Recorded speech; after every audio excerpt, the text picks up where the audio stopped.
مسئلہ بیان کر کے انشاءاللہ میں اپنی بات کو ختم کروں گا۔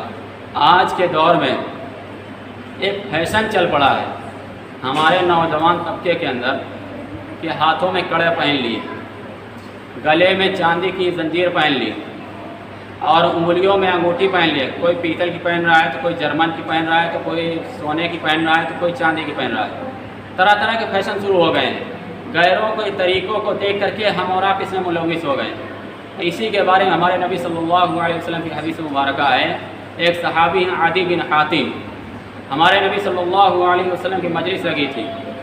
عدی بن حاتم رضی اللہ عنہ آئے تو ہمارے نبی صلی اللہ علیہ وسلم کی نظر پڑی ان کے گلے پر، اور ان کے گلے میں سونے کی ایک زنجیر تھی۔ تو ہمارے نبی صلی اللہ علیہ وسلم نے فرمایا یا عدی اطرح عنک ھذا الوسن، کیا کہا؟ یا عدی اطرح عنک ھذا الوسن، کہ اے عدی تم اپنے گلے سے اس بت کو اتار کر کے پھینک دو۔ زنجیر کا ہمارے نبی نے کیا نام دیا؟ بت کا نام دیا ہے، بت کا نام۔ اب بتائیے جس انسان کے گلے میں کوئی ایسی چیز ہو جس کو ہمارے نبی نے شرک اور بدعت سے شمار کیا ہو، جس چیز کو ہمارے نبی نے بت کہا ہو، اس چیز اگر ہمارے گلے میں ہوگی یا ہمارے ہاتھ میں ہوگی تو ہماری نماز ہوگی؟ آج اکثر نوجوان لڑکوں کے اندر دیکھا جاتا ہے کوئی ہاتھ میں کڑا پہنا ہے، کوئی زنجیر پہنا ہے۔ پوچھو کیا ہے بھائی؟ چاندی کی ہے۔ ارے بھائی چاندی کی انگوٹھی صرف مرد کو پہننے کے لیے جائز ہے۔ چاندی کی انگوٹھی صرف مرد پہن سکتا ہے، وہ بھی ایک انگوٹھی پہن سکتا ہے، ایک سے زیادہ نہیں پہن سکتا۔ ایک انگوٹھی پہن سکتا ہے اور ایک سے زیادہ نہیں پہن سکتا۔ اس کے علاوہ کوئی انگوٹھی پہننے کے لیے اس گنجائش نہیں ہے اس کے لیے۔ اور گلے میں جو زنجیر پہن لی جاتی ہے یہ زیور میں شمار ہے، یہ زیور میں شمار ہے۔ ایک سے زائد انگوٹھی پہن لیں گے تو یہ زیور میں آ جائے گی، اور زیور مرد کے لیے حرام ہے، زیور مرد کے لیے حرام ہے۔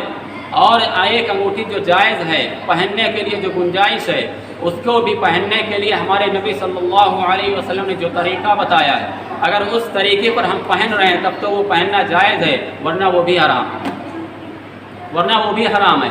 ہمارے نبی صلی اللہ علیہ وسلم فرمایا کہ ایک انگوٹھی ہو، انگلی میں ایک انگوٹھی ہو، اور اس میں جو نگینہ لگتا ہے، اس کے اندر یا جو موتی لگتی ہے وہ صرف اور صرف ایک ہو، ایک سے زیادہ اس میں نگینہ نہ ہو۔ انگوٹھی آتی ہے اور بعد میں 6 ہوتی ہیں، بعد میں 10 ہوتے ہیں، چھوٹے چھوٹے موتیاں اس میں لگی رہتی ہیں، وہ پہننا جائز نہیں ہے۔ صرف ایک نگینہ جس میں ہو وہ انگوٹھی پہننا جائز ہے۔ اور اس کی شکل کیا ہے پہننے کی؟ ایک انگوٹھی جیسے کہ ہم پہنتے ہیں تو انگوٹھی کا جو نگینہ ہوتا ہے ہمارے اس طرف ہوتا ہے، اس طرف ہوتا ہے، اس طرف کو کر کے پہننے سے ہمارے نبی نے منع فرمایا۔